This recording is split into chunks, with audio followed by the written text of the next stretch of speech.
سلام شاگردای عزیز، همتان خوب و صحتمند هستین؟ بخیر آمدین به صنف. بسیار عالی. خوش آمدین به یک درس دیگه ما در مضمون مثلثات. ما امروز مضمون مثلثات کتاب ریاضی صنف نهم را یک درس دیگه را با هم دیگه میخوانیم. امروز پنجمین درس مثلثات را داریم و ما در 4 جلسه قبلی در مورد یک نسبت مثلثاتی که او عبارت از ساین زاویه بود بحث کردیم. همین قسم تانستیم ساین زاویه را در بعضی از زاویه ها دریافت کنیم و چند مثال متفاوت را در بخش ساین زاویه حل کردیم.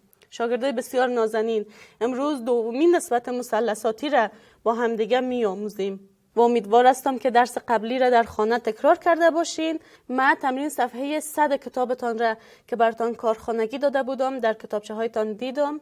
آفرین، تمرین را درست حل کرده بودین و بسیار خوشحال هستم که ساین زاویه و دریافت ساین زاویه را در زاویه های مختلف یاد گرفتین.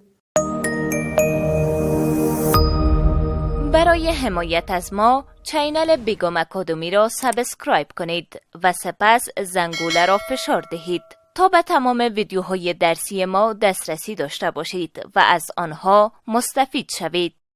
شاگردای بسیار نازنین، ما امروز دومین نسبت مثلثاتی را می‌خوانیم. عنوان درس ما عبارت است کوساین یک زاویه حاده در مثلث قائم الزاویه میباشد. این درستان شامل صفحه 101 و 102 کتابتان است.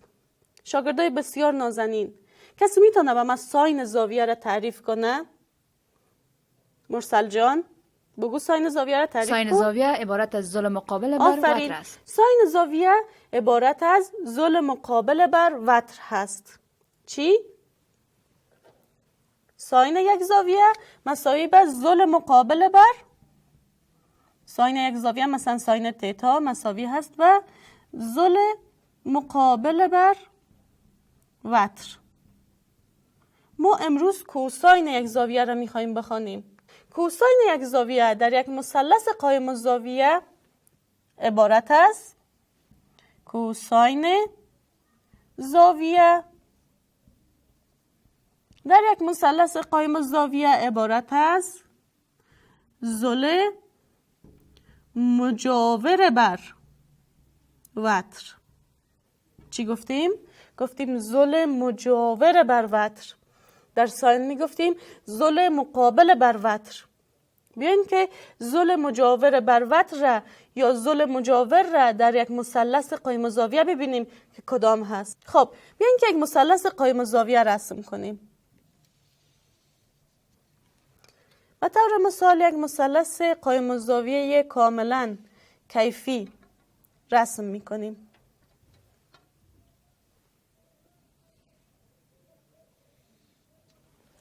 و نام این مثلث خود را مثلث A B C میگذاریم.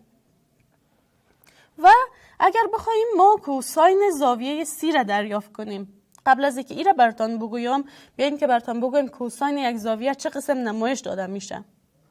ما کوساین یک زاویه را به طور مثال زاویه C را این قسم نمایش میدیم که مساوی هست به ضلع مجاور بر وتر. چی گفتیم؟ ضلع مجاور بر وتر. ضلع مجاور یعنی همون ضلعی که در همجواری یا در پهلوی همین زاویه ما قرار داره. زاویه ما C هست، وتر ما AC هست چون در مقابل زاویه قائمه قرار گرفته. AB هم ضلع مقابل هست که در مقابل C قرار گرفته. پس ضلع مجاور ما یا ضلعی که در پهلوی زاویه C هست کدام هست؟ BC. BC همون ضلع مجاور یا ضلع پهلوی زاویه C هست. BC بر وتر. وتر که میفهمین. AC همون ضلعی که در مقابل چی هست؟ در مقابل زاویه قائمه. تا این قسمت چی را یاد گرفتین؟ این را یاد گرفتین که کوساین یک زاویه عبارت از ضلع مجاور بر وتر هست.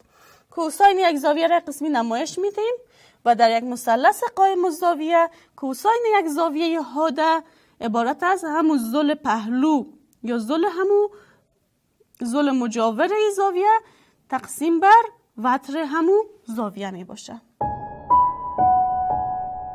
خب شاگردای عزیز، بیاین که روی همین مثلث قائم الزاویه‌ای که من در این قسمت به شما رسم کردم، مثلث ما عبارت از AHB هست. در همین مثلث قائم الزاویه تفاوت بین ساین و کوساین را بفهمیم. بیاین در این مثلث ما دو زاویه داریم. زاویه A ما 30 درجه و زاویه B ما 60 درجه است. هر دو زاویه را به طور جداگانه هم ساینش را دریافت میکنیم و هم کوساینش را دریافت میکنیم. اما قبل از او میبینیم که در این مثلث قائم الزاویه ما دو ضلعش معلوم هست. ضلع وتر ما یا ضلع AB ما 10 واحد هست و ضلع قاعده ما یا HB ما 5 واحد است. اما یکی دیگه از اضلاع قائم که او عبارت از AH هست او را نداریم. بیاین که اول AH را دریافت کنیم نظر به قضیه فیثاغورس، چون که مثلث قائم الزاویه هست. در قضیه فیثاغورس چی میگفتیم؟ مربع وتر مساوی است به مجموع مربعات اضلاع قائم. وتر ما اینجا چی هست؟ 10 مربع مساوی هست به یک ضلع قائم ما کدام است؟ 5 مربع و ضلع بعدی قائم را نداریم، x مربع. بیاییم که x را دریافت کنیم. 10 مربع ما چند هست؟ 100 مساوی هست به 5 مربع ما چند هست؟ 25 جمع x مربع. بیاین x را در یک طرف مساوات نگه داریم و قیمت های ثابت را به طرف دیگه مساوات انتقال بدیم. x مربع مساوی هست به 100 خودش منفی 25. به خاطر که ما قیمت x را کار داریم و x مربع را کار نداریم، هر دو طرف را باید زیر جذر ببریم. مربع با جذر خلاص میشه. x مساوی هست به جذر 100 منفی 25 چند میشه؟ 75. 75 جذر ثابتی نداره. بیاین که کار دیگه کنیم. x مساوی میشه به جذر، به نظرتان 25 ضرب 3 آیا همین 75 نمیشه؟ ما اگه 25 ضرب 3 کنیم 75 نمیشه؟ بدون شک که میشه. ما در حالت ضرب میتونیم جذرها را جدا کنیم. یعنی میتونیم بگوییم x مساوی هست به جذر 25 ما چند است؟ آفرین، بسیار خوب. جذر 25 ما 5 هست و جذر 3 و عدد 3 هنوز هم زیر جذر باقی میمانه. خب تانستیم x را دریافت کنیم که x ما عبارت است 5 جذر 3 هست. بیاین که حالا ساین و کوساین هر کدام این زوایا را دریافت کنیم. خب شاگردای بسیار نازنین، ما تانستیم که ضلع AH را دریافت کنیم. ضلع AH ما چند شد؟ 5 جذر 3. حالا بیاین با هم دیگه ساین زاویه 60 را دریافت کنیم. ساین 60 مساوی هست به ضلع مقابل بر وتر. بله ساین هست. ضلع مقابل بر وتر. ضلع مقابل 60 ما چند هست؟ 5 جذر 3. وتر ما چند هست؟ وتر ما عبارت از همون ضلعی است که مقابل زاویه قائمه می باشه. وتر ما هست 10. بیاین که اختصار کنیم تا جایی که میشه. 1 5 5 2 5 10. ساین 60 مساوی هست به جذر 3 بر 2. شما میتونید جذر 3 را استخراج کنید و او را تقسیم 2 کنید. خب شاگردای عزیز، بیاین که در این مثلث کوساین زاویه 60 درجه را دریافت کنیم. کوساین 60 درجه مساوی هست به ضلع چی؟ ضلع مجاور بر وتر، یعنی همون ضلعی که در پهلو یا در جوار زاویه 60 درجه ما قرار داره. او ضلع ما چند هست؟ قیمتش؟ آفرین، قیمتش هست 5. ضلع مجاور بر وتر. وتر ما چند هست؟ بله وتر ما 10 واحد هست. بیاین که اختصار کنیم. 1 5 5 2 5 10. کوساین 60 درجه مساوی هست به 1 بر 2. میتونید 1 را تقسیم 2 کنید و قیمتش را دریافت کنید که 0.5 میشه و یا اگر در همین قسمت باقی بگذارین هیچ مشکلی نداره. خب شاگردای عزیز، در این مثلث ما تونستیم ساین زاویه 60 و کوساین زاویه 60 را دریافت کنیم. ما از شما میخوایم که همین مثلث را در کتابچه هایتان رسم کنید و شما به حیث کارخانگی ساین زاویه سی و کوساین زاویه سی را دریافت کنید. شاگردای بسیار نازنین، کسی از بین شما سوالی نداره؟ خاطره جان بپرس سوالت را. استاد، فرق بین ساین زاویه بسیار و خوب. کوساین خاطره جان میگه زاویه استاد چیست؟ یک بار دیگه تفاوت بین ساین و کوساین را به ما بگو. خاطره جان، ساین یک زاویه عبارت از ضلع مقابل بر وتر. به طور مثال اگر ما زاویه بی را در نظر بگیریم، ساین بی عبارت از ضلع مقابلش یعنی ضلع AH بر وترش میشه که وترش AB هست.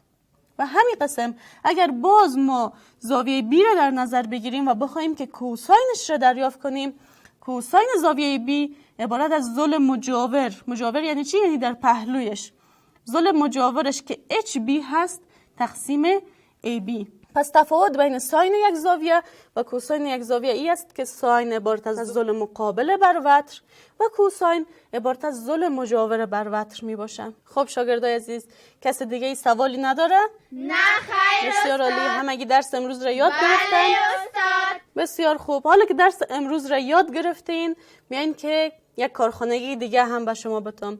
بر علاوه که ساین و کوساین زاویه سی را در همین مثلث قایم الزاویه دریافت میکنید، شما تمرین صفحه 102 کتابتان را هم در کتابچه هایتان حل کنید و اگر در هر قسمت تمرین و یا هر سوال تمرین براتان مشکل ایجاد میشه یا سوالش را نمیتونین حل کنید، روز بعدی و سوال ها را یادداشت کنید و در شروع درس حتما اونا را از من بپرسین. من تمام او سوالات را براتان روی تخته حل میکنم. شاگردای بسیار نازنین، امیدوار هستم که تفاوت بین ساین و کوساین را یاد گرفته باشین و به خاطر داشته باشین که نسبت‌های مثلثاتی جزء مهم مضمون مثلثات می باشه. نسبت‌های مثلثاتی را در خانه تکرار کنید و تا روز بعدی که دوباره مضمون مثلثات داریم، شما را به خداوند بی‌نیاز می‌سپارم. قبل از آغاز درس بعدی وقفه کوتاه می‌گیریم.